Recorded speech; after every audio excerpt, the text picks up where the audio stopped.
Well, what kind of cereal would you like, dear? Well, the only kind that can satisfy my hunger in the morning. Credit Crunch, of course. Credit Crunch for a mighty hunger.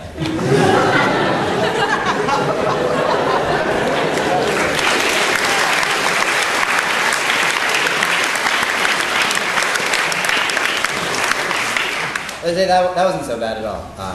So we can get on with the speech now. And as the second speaker from Oxford pointed out, we've been a little bit silly so far. I'll admit that. So actually, we anticipated such a reaction. So my speech is a bit more serious in nature. And I studied economics in college.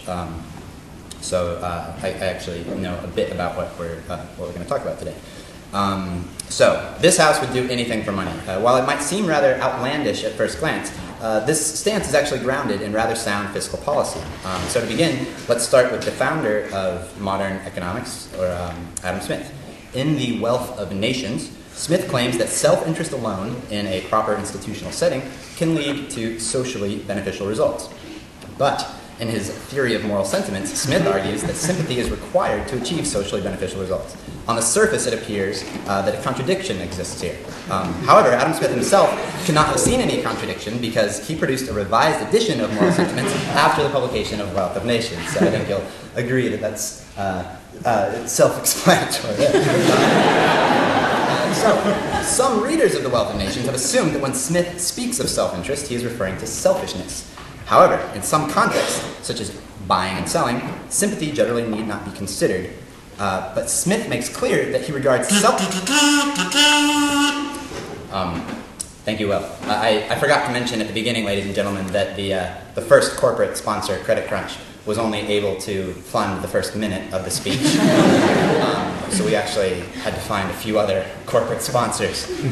But don't worry, they really won't interrupt the flow of the speech at all. I just have to read an announcement, and then when it comes time again, will sound the kazoo. But really, they shouldn't interfere with the speech at all, so I'll just get to it. Oh, great, this next one's actually a jingle, so that's fun. I'll just do it. It's from Sainsbury's, so I need to sing it. There's no directions on how to sing it, but I make it up, I guess. If you shop at Sainsbury's, you'll get a bag that's orange. Writing the next line will be tough, not much rhymes with orange. So shop at Sainsbury's, use the bag to take the food home. Oh, that's actually the end of the jingle. I thought that was a quatrain, but must have just been a couplet. So probably supposed to go something more like, so shop at Sainsbury's, use the bag to take food home. Okay, see, that wasn't so bad. Back to the speech. I apologize.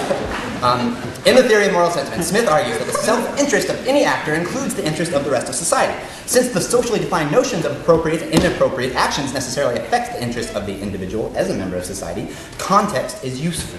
So, already? Yeah. Just kidding. Okay, time for another message. I'll be quick. Okay, this one is actually in the form of a, let's see here, in the form of two people on a social networking site sending messages back and forth. That's the form that this advertisement has taken. Dear Caleb, please take a hint. Stop sending me pokes on Facebook. Sincerely, Cindy. Dear Cindy, if you would have responded to my first poke, I would not have felt obligated to send the rest of the pokes. Sincerely, Caleb. Dear Caleb, this morning there was an envelope slipped under my door and inside was a piece of paper that just had the word poke written on it. Did you do this? It looks like your handwriting. What is your problem? Dear Cindy, that could have been anyone. Dear Caleb, are you responsible for the thing that happened on Jesus Green this morning? Dear Cindy, what are you talking about? Dear Caleb, I'm talking about the giant letters burnt into the grass with the gasoline that spelt out Caleb pokes Cindy. Dear Cindy, no, that doesn't ring a bell. Dear Caleb, just leave me the expletive deleted alone. Dear Cindy, I've never poked anyone like I poke you. I poke you with all of my heart, and I will poke you for the rest of my life. If you just get to know me, I think you could learn to poke me too. Please, won't you accept my hand and poke me the pokiest poke in the poke.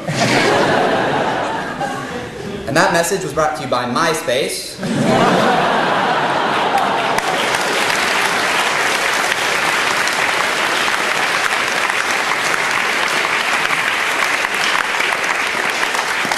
MySpace. Yeah, we've got some sketchy people, but at least we didn't give them the ability to poke you. Okay, back to the speech. In any case, Adam Smith apparently believed that moral sentiments and self-interest would always add up to the same thing. One possible line of reasoning he might have employed in reaching this conclusion is as follows. The invisible hand cannot operate if there is no society. Really? Yeah. Okay, sorry folks. This one is, this is another dialogue. It should be pretty quick, so I'll just get to it then. Hey, Timmy, what do you got there? Oh, nothing. Just a bag of Walker's potato crisps. Oh, awesome. I wish I had some of those crisps. Yeah, they're way delicious. Hey, Timmy, is it true that that Walker's potato crisps have magical powers? I don't know. You tell me. Bing! Oh, my goiter, it's gone. And science said that potato chips were bad for goiters. Yeah, shows you how much science knows. Hey, is that Boris Johnson, the new mayor of London? It sure is, kids. I'm Boris Johnson. Hey, are those potato crisps? Yeah, these are Walker's potato crisps. They're totally awesome. Oh, no, Boris Johnson. These are awesome. I declare that today is Potato Crisp Day. Free potato crisps for everyone. I don't think the Labour Party is going to like that, Boris Johnson. The Labour Party can kiss my salty butt. Oh, Boris Johnson. Chips for everyone. Potato crisps. Potato crisps. You can have these. Watch your eyes. The corners of the bag are shut. I didn't think handing these out would take as long as it's taking. Maybe we should resort to handing them around in an orderly manner. There aren't enough mini bags for everyone. So maybe every few people take a bag and then share with the people around you. That's a great idea, Boris Johnson, and people said that you were going to be short-sighted and not plan for the future.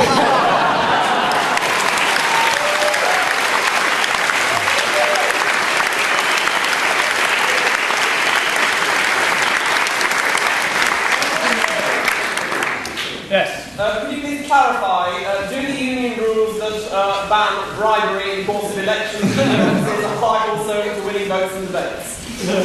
I don't believe that they do, so I'm quite happy with the Christmas speech. All right, that advert was a bit over the top. They're really getting crazy these days. So let's get back to the speech. Where was I? Yes. So, when many of you first saw the topic of today's speech, I bet you thought, sure, taken from the perspective of microeconomics, of course the position makes sense. But what about macroeconomics? And I agree. As the old economics joke goes, if size doesn't matter, then why does macroeconomics get all the girls when microeconomics has such a small member? But if we apply the sensibilities of microeconomics to a macroeconomics perspective. Okay, sorry, I'll just gotta pay the bills. Okay, this one shouldn't take too long. Boy, I'm tired. I don't think I can study anymore. Well, you should just try this Red Bull. It gives you energy. Okay. I've never tried one before.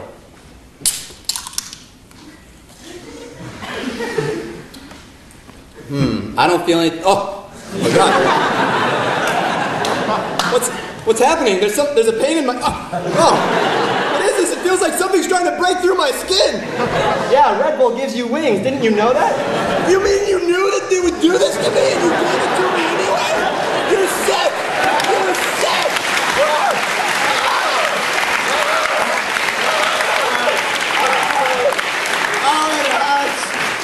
Oh, it hurts! You monster! You monster!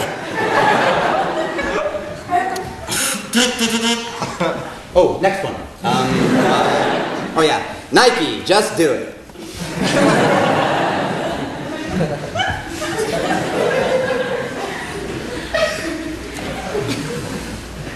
Last one was shorter than the others.